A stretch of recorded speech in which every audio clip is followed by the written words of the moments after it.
وعلیکم ورحمۃ اللہ وبرکاتہ۔ حاضرین و ناظرین، آج میں آپ کے پہلے اسباق کے ساتھ میرے حاضر ہوئی، یعنی پہلے سبق کے ساتھ۔ تو ہم نماز کس طرح سے پڑھیں گے؟ آئیے سب سے پہلے ہم نماز کا طریقہ فجر سے سیکھیں۔ تو ہم نماز پڑھنے کے لیے جب کھڑے ہوتے تو نیت کرتے ہیں۔ اب ہم نیت کس طرح سے کریں گے؟ یوں کریں گے کہ نیت کرتا ہوں میں 2 رکعت نماز فجر کی فرض واسطے اللہ تعالیٰ کے، رخ میرا کعبہ شریف کی طرف، پیچھے اس امام کے۔ اگر امام کے ساتھ نماز پڑھ رہے ہیں تب، اور اگر امام کے پیچھے ہم نماز نہیں پڑھ رہے ہیں تو صرف آپ کو یوں کہنا ہے کہ نیت کرتا ہوں میں 2 رکعت نماز فجر کی فرض واسطے اللہ تعالیٰ کے، رخ میرا کعبہ شریف کی طرف، اللہ اکبر۔ یہ میری تکبیر ہوئی۔ اب ہم تکبیر کہتے ہوئے ہاتھ باندھ لیں گے۔ ہاتھ باندھنے کے بعد ہم کیا پڑھیں گے؟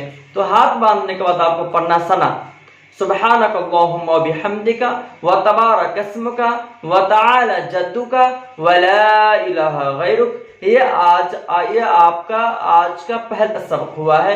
انشاءاللہ سبھی حضرات یاد کر لیں گے، بہت ضروری ہے، نماز ہمیں سیکھ کر پڑھنا ہے۔